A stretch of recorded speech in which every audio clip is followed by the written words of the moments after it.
Are the Atlanta Falcons on the right track under Arthur Smith? You are Locked On Falcons, your daily Atlanta Falcons podcast. Part of the Locked On Podcast Network, your team every day.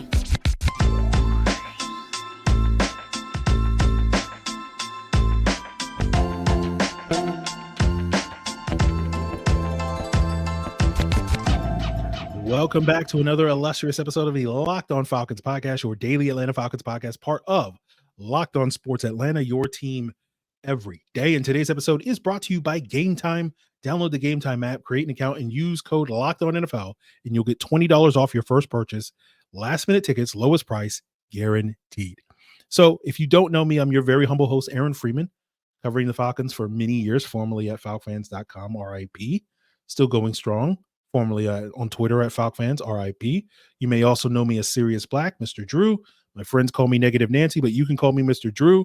But you can become one of my friends by becoming an everydayer of this podcast. And all you got to do is subscribe or follow for free on YouTube or wherever you listen to podcasts. So today's episode, we'll be talking a lot about the sort of direction of this team and whether or not they're headed in the right direction. That will lead to a conversation about Arthur Smith's job status beyond this season. Later in the episode, we'll talk about some of the more immediate concerns with, the injury updates that we got on Monday from some of the key injuries that the Falcons suffered this past week, and whether or not some of the players that missed this past week's Bucs game will be back in action against the Carolina Panthers in Week 15. But we'll sort of start today's conversation talking more big picture about whether or not the Falcons are making the progress or headed in the right direction. And that will lead to that conversation about Arthur Smith. But it stems from reading some of the comments, and one in particular stood out to me from yesterday's episode. But before we get into that, I do want to say up front that some of the things I might say on today's episode may sound like I think the season is over. I don't think the season is over. We'll talk a little bit more later about that. I just want to say that up front because I know there's a tendency of sometimes I read the comments and I see people say, just basically repeat and echo things that I said in the podcast. And I'm just thinking, like, did you post that comment before you listened to the entire episode, or did you just not pay attention and whatever? So I want to say that up front because I know some of you guys got itchy trigger fingers when it comes to posting comments. And I know some people might say, well, the season's not over and blah, blah, blah. I know. But going back to yesterday's episode and a comment left by Alexander Watley 9531. He said, to be honest, I don't know why we still crying about making the playoffs, because if we do, we'll lose in the first round. The only thing coming out of that is messing up our place in the draft. I believe we have a playoff caliber defense, but the offense will piss away every opportunity the defense gives them. So, Alexander, I will address mainly the first part of that question. The whole draft positioning thing is a whole separate conversation that I'm not going to get into. But let's focus on sort of the first part. I think you're missing the forest for the trees. You're not seeing the big picture. The playoffs matter because this is an important aspect of quote unquote phase 2 of the Falcons rebuild, right? Where phase 2, the last 2 seasons for the Falcons, 2021 and 2022 was phase 1, where it was like about trying to get the pieces in position. And phase 2 is really about making the progress, right? If we're using a game analogy, you weren't going to get checkmate, now in phase 2. That's phase 3, right?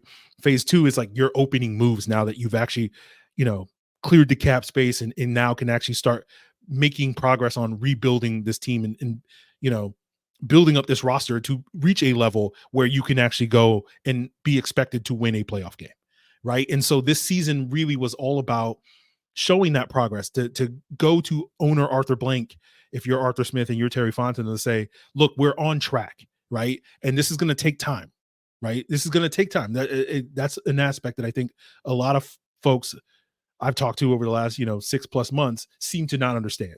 And we'll address that in a sec. But, this thing is on track for success, and you should give us the leash. You should give us the patience. You should give us the time that it's going to take, the couple of off seasons that it's going to take for us to really get this thing going. And that to me has been kind of the disconnect I've noticed a lot this year, which is a lot of people don't have that sort of patience or understanding that this was not going to be a thing that was going to be overnight. Right. And it kind of, the whole phase 2 thing somewhat stems from a 25-year-old South Park episode featuring the Underpants Gnomes, where the phase 1 was collect underpants, phase 2 was a shrug, and phase 3 was profit. And I think a lot of folks, made the mistake of thinking this year was the profit year, and really this year is the phase 2 year, which, in the joke on the show, obviously everybody knows explaining the joke is always the way to make it at least funny. But, that was what we had to figure out, was what was phase 2 for this Falcon team. And, I think the Falcons have shown signs of progress, like especially what you're talking about, Alexander, with the defense, right? Now, the defense has made steps forward. Now, what you mean by playoff caliber, depends on your definition of what playoff caliber means. Now, if playoff caliber is a defense that's competitive week in and week out, that is good enough for you to win enough games to make the playoffs, sure, I would agree with you. If the defense of a playoff caliber defense is a defense that in the playoffs can play competitive against top offenses to allow you to win that game, I don't think that's really the case, right? I don't think this defense is on that level yet. Again, a couple of off seasons of investments, sure, I think they can get there. But obviously, the core of the concerns about the lack of progress, as you say, come from the offense, right? That a lot of what you wanted to see from this team in terms of the big picture, in terms of what progress you wanted to see, was sort of the skill position plays, that core of that skill position, the quarterback, the running back, the wide receiver, the tight end, and being able to walk out of the season feeling like that is a core of what could be a high level offense down the road with time, with investment, right? That could form the core. And won't spend too much time talking about the actual skill position players like Drake London, Bijan, and Kyle Pitts, because I think in some ways those guys get too much credit and too much blame, right? I don't think they're as good as some people think they are as a trio in terms of like being among the best in the league, which is why, when people have said things like, oh, if we get this quarterback, it'll be a better talent than he's ever had before. And it's like, not really. But at the same time, I also think they're not nearly as bad as some people like they're these massive busts and they're all disappointments as some people would put there. So the truth is somewhere in the middle. But obviously the bulk of the shortcomings when we look at that group is not at the skill positions, it's at the quarterback, right? And that's why this past game against the Bucs, I think, was so important for Desmond Ridder to kind of sort of break through and show that progress in a game that was, as I referred to on yesterday's episode, was kind of a simulation of a playoff game, where this was a sort of playoff, not a playoff caliber team in Tampa Bay. No offense to them, but a sort of game, a must sort of win game at home against, in a situation that was advantageous for your quarterback to play at a high level, right? With all the circumstances leading to him needing to be kind of the engine behind the offense that led into this game. And that engine kind of sputtered. And so overall, I think the goal of this season, when we talk about big picture, to me, this season in phase 2 was really about, the hope was, and when you look at the long-term picture of this football team, is I wanted this season to kind of be a year where you could take 2 steps forward, because in all likelihood next year, given probably a much harder schedule, you had one of the easier schedules in the league, and next year we'll see how it looks. But looking at, playing the AFC West and the NFC East, and, your 17th game coming against the NFC North, and et cetera, it's probably going to be a much harder schedule. That the likelihood was you were going to take a step back. But if you took 2 steps forward and took a step back next year, you would still be able to look at the end of next year and say, look, we're still well further away, a step forward or whatever, from where we started. And so you can continue down that path. And to me, like, the hope for this season was kind of like being last year's Seahawks team, which was like that scrappy playoff team. And all of a sudden, the Seahawks obviously went from a team that a lot of people thought was going to be in the contention for the number 1 overall pick last year to a playoff team. And, you got this whole new buy-in with Pete Carroll and that regime moving forward with Geno Smith and all that stuff. And that's kind of what you were hoping for this Falcon football team. And even though that Seahawks team didn't win a playoff game, that's what you got, right? Going into the season, where it's like, we can continue down this path of rebuilding this thing rather than doing the complete blow up that I think a lot of people were potentially talking about at the beginning of the 2022 season, right? And so that's what you were kind of looking for the Falcons. But now you're in a situation where we're having the conversation about, do you blow things up? And that leads to the question surrounding Arthur Smith's job status. And that's kind of what I want to get into moving forward on whether or not Arthur Smith, is on the hot seat as we stand right now. And we'll get into that, guys, as we continue today's Locked On Falcons. But first, I want to tell you about Gametime, the best way to buy tickets for all the sports, music, comedy, and theater near you. I can't talk. And they have killer last-minute deals, all in prices, views from your seat, and the best price guaranteed. Those killer last-minute deals mean you can buy tickets in seconds up to the start of your event. All in prices means you're not going to get hit with hidden fees. Views from your seat mean you can see the view from your seat before you buy, so you know exactly what to expect before you arrive.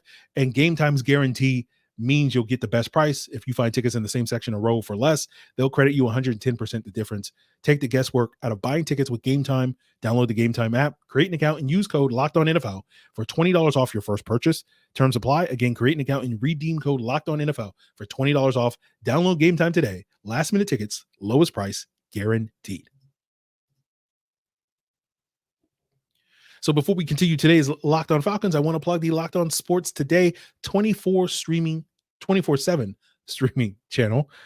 Check out Locked On Sports Today to get all the lowdown on all the biggest stories from all the leagues nationally, national shows, local shows, all that stuff and more. Locked On Sports Today is your first of its kind 24/7 streaming football, sports, basketball, hockey, baseball channel. So let's talk about Arthur Smith's job status. And I think ultimately, I don't have as strong an opinion on Arthur Smith as maybe I'm sure many of you guys have. I don't think he's done a poor job, but let's just say he has not done a good enough job, right? And the idea was part of the reason why, to me, the idea of going into the season with Desmond Ridder was not as bad a plan as some people would lead you to believe. And I don't think, when we get to the end of the season and regardless of how we go, I know other people will be like, that was the downfall of the season. And I will vehemently disagree with that. But it was the idea that with Arthur Smith, where it's like, we didn't know if we had a quarterback. And that was a question that we needed to get answered this season. And thus, again, why this past Sunday's game, I think, was such a critical moment to try to answer that question. But you felt like, okay, even if Ridder doesn't work out, right, that the situation here in Atlanta was one that was conducive that you could potentially swap out a quarterback for, next offseason because of the relatively high floor that this run game and Arthur Smith's scheme had, that, even if Ridder didn't necessarily check that box, someone else could, right? And so you felt like you would be in a relatively good place moving forward with that. And we haven't really seen that high floor because of the struggles of the run game, right? That's been mostly average this season, although they've been better as of late, right? And the scheme, while it gets scrutinized every single week, I think the scheme is fine. It's not great, but I don't think it's the problem, right? I don't think it's the thing that's holding back this team from being successful, right? And I think it often gets accused of being so because I think human nature is to be reductionist, especially when it comes to the blame game, right?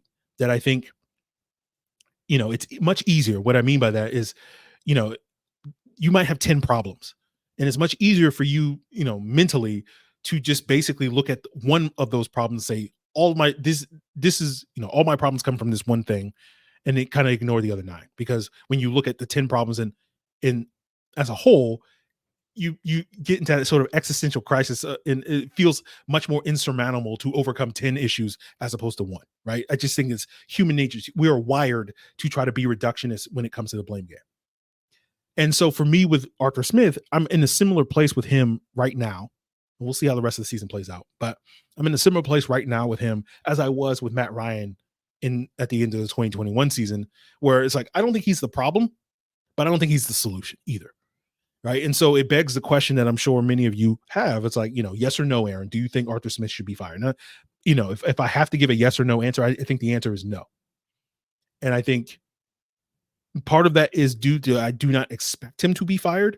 Because naively, I kind of think the Falcons still have a firm path to that winning record, which is why, I don't think the season is over. Right. And it's hard for me to see the Falcons firing Arthur Smith. If they finish this season with 9 or more wins, I still probably think he'll probably keep his job if they finish with 8 wins, but we'll see. We'll cross that bridge when we get to it. But I think what it all does, if he does wind up returning next year, he's firmly going to be on the hot seat next year, right? There's no doubt about that. Depending on how next season goes, and that's why it's a concern, because you're probably going to take a step back next year, regardless of how this year finishes. So we'll sort of see how the rest of the season plays out. We'll see if maybe they figure it all out in these final 4 games and look much, much better in these last 4 than they have in the previous 13. Again, hope springs eternal, but I basically, over the last 24 hours, the hopes and those hopes have kind of fizzled for me, is basically where I'm at, which is maybe why I'm a little bit downer on the team today and over the last 24 hours than maybe I was a week or 2 ago. And I know for me, part of the challenge, because of those expectations that I have, that next year is going to be a much harder season to find success, is it's going to be much harder for me this upcoming offseason to kind of sell you in the ways that I spent most of this past offseason kind of selling you on how and why it could potentially work out, because of the belief that we were on the right track to success with Arthur Smith, given some of the progress and successes that the team had in 2022, despite relatively low expectations. That, they overachieved last year is the sentiment, and this year it feels like they've underachieved in a major way, when you were hoping that they would continue down that path of overachieving. And so for me, when I look ahead to the offseason and some of the potential moves that they could be making, it's going to be harder for me to sell you guys on certain things without it feeling like I'm just kind of blowing smoke up your butt in a way that is kind of reminiscent to me of that 2020 offseason, when we knew Dan Quinn was kind of on the hot seat. And I remember a lot of the moves that the Falcons made that offseason, other people were much higher on than I was. And while I didn't hate the moves, I was just, I remember getting pushback from some of the listeners on the podcast of being too negative, because I wasn't sitting here telling you that it was all going to work out. I wasn't one of these people that was telling you that, oh, Todd Gurley was going to have a resurgent year, or Hayden Hurst was a different type of tight end than Matt Ryan's never had, and this pass rush is going to be for real because Dante Fowler and Marlon Davidson have that dog in them, that were sort of the big sort of headlines and narratives that people were pushing that 2020 offseason. And to me, I just kind of looked at it, and it's like, they're all kind of like lateral moves for the Falcons. And so therefore, like, I don't think they really move the needle in the ways that they need to move this needle in order for this coaching staff and this regime to kind of save their jobs in 2020. And that's kind of what, sitting here today. And again, we'll see what happens in February, March, and April and all that stuff. Right. But like, sitting here today, that's what we're kind of feeling that way. And so, as I said, like, I'm not completely out, because, maybe they play well enough over these next 4 games to win me back. But basically what I'm telling you is that, like, the path forward to me is much, much murkier than it seemed to be. And I know that leads to probably some questions like, what about Terry Fontenot? Right. And, I don't have a real strong opinion on Terry Fontenot, nor do I think, regardless of what happens with Arthur Smith, is it going to really affect his job security, just because I think just the nature of being a general manager versus being a head coach is due to, like, with a head coach, there are clear, tangible, immediate results that you can look at for a head coach, wins and losses that will basically dictate whether you think that person is doing a good job. Right. And the reason why we're having this conversation about Arthur Smith is because the Falcons haven't won enough games. Right. As we talked about it yesterday, they should at least be 2 wins better right now than they are. Right. Arguably 4 or 5 wins, but they could also be 2 losses, but that whole chestnut. But with general managers, you don't have that immediate tangible thing that you can look at and say, oh, this is a result of the general manager, right? Because when we talked about this on Black Friday in the Q&A I did, where someone asked, is Terry Fontenot bad at drafting? It's like, it takes 3 years to figure out if a draft is good or not. And so you can't look at it and say, oh, well, you can only look at Terry Fontenot's 1 draft and say, well, he didn't have a great first draft, but time will tell on the second and third draft, right? Again, I know people have their opinions on those already, but that's kind of the point. And so that's what leads to general managers typically getting a longer leash in the NFL. So to me, at no point have I ever really considered Terry Fontenot to be on the hot seat, unlike Arthur Smith, who has to answer those questions because of the tangible wins and losses that the Falcons have felt. So I don't have a definitive answer on Terry Fontenot. I'm not as high on Terry Fontenot as some people are. I'm not as low on Terry Fontenot as other people are either. I just kind of think he's fine, right? It's a similar conversation I'm having with Arthur Smith, but I can't sit here and say, well, you won or lost this game, and that means Terry Fontenot was bad at his job in the same ways that we can do with Arthur Smith. So maybe that answers your questions when it comes to that. But we will wrap up talking about more immediate issues with the Falcons, right? Injury updates, as we hope to see this season, depending on who you are. I'm sure some of you guys are hoping for them to just tank the rest of the year, as Alexander seems to suggest that why even try to make the playoffs because draft position, but we're not getting into that. But we'll talk about more of the immediate concerns of the injury updates that we got from Sunday's game, talking about Kentavius Street, Jake Matthews, David Onyemata, Nate Landman. Are those players on track to play this week against the Carolina Panthers? And we'll break that down to wrap up today's Locked On Falcons. Now, good, bad, or in between, it's tough to root for your favorite team on an empty stomach. And I'll admit, guys, I'm not feeling great about the Atlanta Falcons situation right now. And it may be just because I'm a little hungry, right? I'm a little hangry, right? And the solution to that problem is DoorDash. Whether we're celebrating or whether we need that pick me up, DoorDash has all your faves from the restaurants to stores, from retail to grocery, to get you ready and get that pep in your step.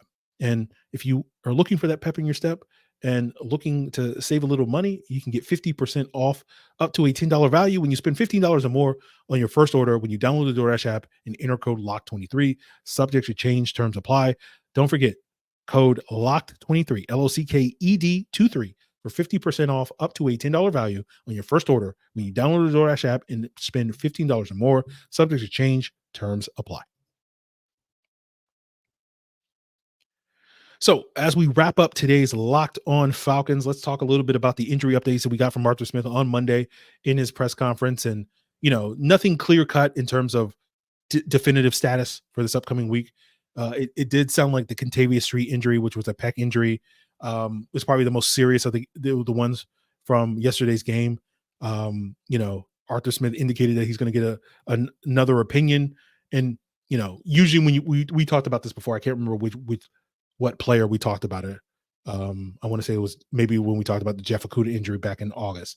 But usually when you hear that term, get a second opinion, the connotation often is to require a season-ending surgery, right? Do you need to get that? You'll go to another doctor and he'll tell you, oh, we don't need to have the surgery. That's going to cost you. But otherwise, Arthur Smith didn't necessarily indicate that, anything is damning for Kentavius Street. So that will be something that we'll keep an eye on. But it does feel like, based off of that, again, whether or not his season is done or not, Arthur Smith was nebulous about that, as he often is when it comes to injury updates. But it doesn't sound like it's a season-ending injury, but it does feel like it's probably going to keep him out this week, at the very least, if they're seeking a second opinion. But he did give updates on some of the other players like Jake Matthews, who suffered a knee injury in yesterday's game, Nate Landman, David Onyemata, especially as players that have a chance to play on Sunday. So, he basically said, as he said last week, we'll see how the week goes. And I think those are probably the three biggest injuries that you are concerned with. No offense to the other players that may have missed the game, or, Mac Hollins or Jeff Okudah or whatever. But, I'm not too worried about the Panthers receivers. So, if Jeff Okudah needs another week to heal, I think we'll be fine, is basically what I'll say in that regard. And we know Mac Hollins, valuable special teams contributor, not doing, not changing the world when it comes offensively. But, I think the Jake Matthews injury, the Nate Landman injury, the Onyemata injury are going to be important for Sunday. Those two defensive injuries, largely due to the expectation that Carolina is going to try to run the ball down the Falcons' throat, right? The Bucs had a season high rushing yards this past week against a depleted Falcons D tackle room, and with Street potentially down and Onyemata potentially down, that, I thought, watching the game, I thought Graham had some positive moments. I thought Huggins and Travis Bell less so. So, is this a Timmy Horn? Is this a LaCale London type of game? So we'll see. But obviously you want to have Onyemata back. That's going to, make you feel a lot better about the middle of that Falcons defense. And the same thing goes with Nate Landman. I thought Andre Smith did an admirable job as a run defender. He's proven himself as a capable run defender. It's always been the coverage stuff. So but the more you put Andre Smith on the field, the more potential for him to get exposed in the coverage is basically the point. So hopefully we'll get Landman and Onyemata back this week. But I think the Jake Matthews injury is probably the more pressing. I thought Tyler Vrabel did a solid job as far as I can tell. We'll see if that holds up over further scrutiny when I watch the film tomorrow. But obviously there's, one player that you're really concerned about in this Carolina game. And that's Brian Burns, right? No offense to Yaya Diaby, but I don't think he measures quite up to Brian Burns. So Tyler Vrabel doing a solid job against Diaby, not the same as Tyler Vrabel doing a solid job against Brian Burns. So we'll see on that front. So getting Jake Matthews back this week, I think is going to be important. I think Jake is a critical part of the Falcons' protections because so much of their scheme from a protection standpoint is that guy's on an island, and then we'll figure out the rest of it. And you can't play that way with Tyler Vrabel or Storm Norton filling in next week. So we'll see what happens with Caleb McGarry and Drew Dahlman. No real updates on Monday about that. So that will also be something that we'll keep an eye on with this offensive line. But we'll just sort of have to see how that goes. But that's it, guys. We'll be back tomorrow with an all 22 review, and I'll probably talk more about my thoughts on Ritter's performance, as well as other things that stand out to me on film. If you have questions, of course, you can submit those via a variety of platforms. You can send an email to lockedonfalcons@mail.com. You can hit me up on the Discord, the link in the description below. You can also leave a comment here on YouTube. And of course, you can also become a Locked On Falcons Insider, which is the best way, because there's already a couple of questions that folks want to have answered on tomorrow's episode. And Locked On Falcons Insider get you not only that, priority when it comes to asking questions for mailbags and whatnot.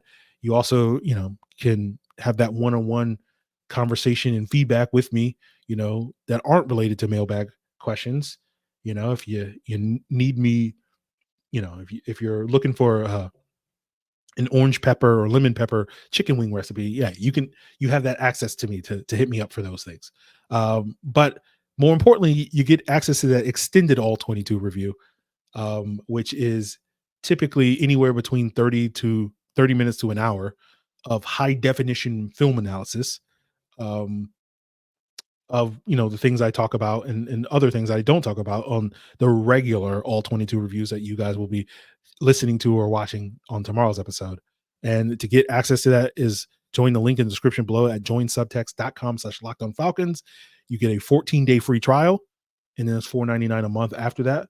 So try it out for 2 weeks. If you enjoy the extended all 22 reviews, if you enjoy some of the recipe swaps that we're going to do, then, why not throw $5 at it 2 weeks from now, if that's the case, or, cancel, no questions asked, no harm, no foul, that sort of thing. So great way of, getting added insight into that.